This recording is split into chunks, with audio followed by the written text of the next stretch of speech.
This is Warp Tour. Man, Rob's got some catching up here. Another sort of big dump of, well, maybe not even exposition because we don't learn that much, but we do get a lot more hints of things that are probably to come. Pretty much, they're going through the warp, and Steven accidentally sticks his head out, and he sees something else warping, and he's saying, "It's there, it's there! Doesn't anybody believe me? It's there, it's there!" And we go through the whole North by Northwest thing where nobody believes him, and I hate those stories! I hate stories where it's like, no, it's really there, and nobody believes the person, because it's just like, you know they're gonna come around, they're gonna believe him eventually at some point, so that stuff I didn't get into, but I kind of got it as well. It's like, when Garnet saves him, she's like, no, you're a gem too, we should we should treat you as a gem. We should treat you seriously. And again, sort of that interesting hostility that's growing between them. But there's still, it's not super strong, because even when Garnet sort of grabs him and brings him back into the warp, she's holding it very much like how a mother holds a kid.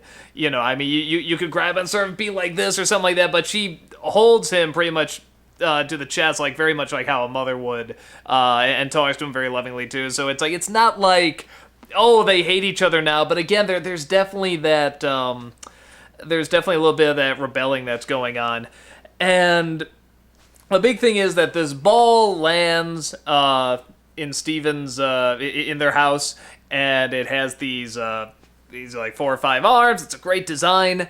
And there's a bunch of them, and Steven gets thrown in the warp, and a bunch of these things are going with him, and it turns out there's a lot of warps happening, even though they said nothing will be warping, nothing on Earth, anyway, and they should be the only ones that, can see this stuff, or that can warp.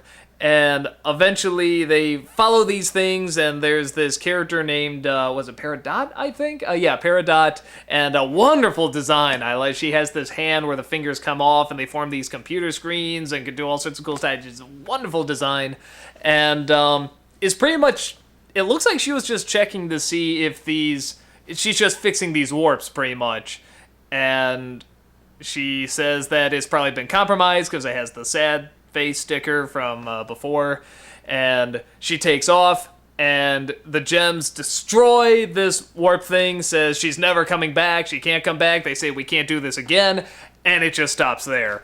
So again, interesting, like what does this all mean?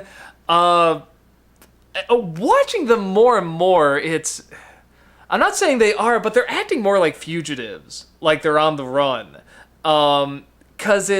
Because before it's like, oh, we're the Guardians and we protect Earth and from the bad things in the galaxy, but everything seems to be mean, everything seems to be bad, and usually in those cases, it's not, oh, everything is evil and only these 3 people are good, it's usually these 3 people are bad, everything else is good, but they're running away from them.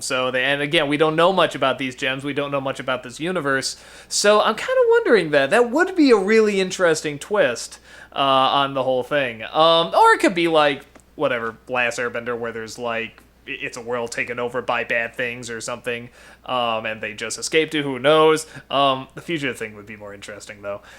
And again, I could be reading too deep into this, but Pearl arguing with Steven, I mean, they're really kind of going at it, and again, feels a little bit like a lover's quarrel. Okay, that sounds really bad, because Steven's a little boy, but I don't think it's quite like that, but I think there is something, again, where Pearl probably sees a lot of Rose in him, and maybe they got in arguments or something like that, but it was getting especially heated. I mean, they even say, wow, we've never seen this before, like between the two of them, like really argue this much. So yeah, just, I mean, it's hard to know what else to say about it. It's mostly, I mean, it's set up, which is fine. The whole show's practically set up. A lot of it's just the, why don't you believe me? Because we're us, and we have to justify when you are right, and the good feeling or whatever. Which, it works. I like him kind of floating in space, saying, I was right. There is sort of that nice feeling of justification and stuff, but I don't know. These episodes drive me nuts. If the exposition wasn't there in the build-up for the next one, I probably wouldn't find it that interesting. But It is there, and it's really good. And it's good build up. We're introduced to this new character. Something hit me. I'm trying to think, because we've seen a couple. We've seen a lot of weird creatures and stuff like that, and we've seen a few more gems. And I'm realizing like we haven't seen any men gems, which is interesting. I'm almost wondering if it's like are just. I mean, the gems all seem to be very much sort of like this very military type group. I'm where it's like, are the men kept out? Are there men? Maybe there's not men.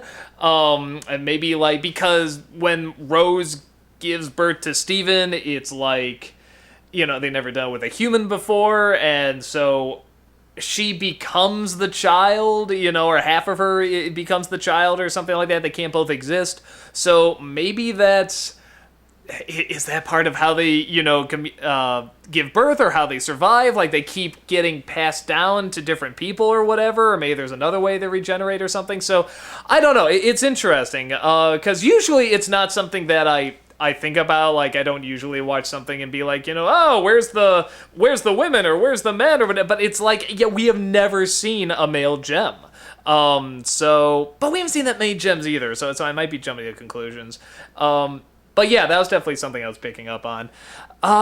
Outside of that, I'm trying to think. It's interesting. We know that, something out there scares them, and there's a good sense of dread in this show. The show does a lot of things right, but something they really get is this dread. Is like, it's all happy-go-lucky and everything, but there's still like, whatever's out there is bad, and you really don't want to piss it off because you will be screwed. You don't even want them to know you exist because then you'll be screwed.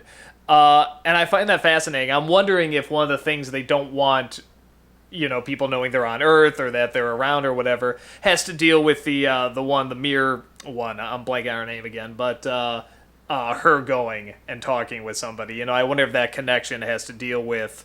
Again, they just don't want anybody to know they're there. It feels very fugitive-ish, but like I said, I don't know. It'd be an interesting take, and that would sort of explain a little bit more sort of the differences between the Gem and Steven and why they disagree, because Steven thinks they're doing good, and maybe they aren't, who knows?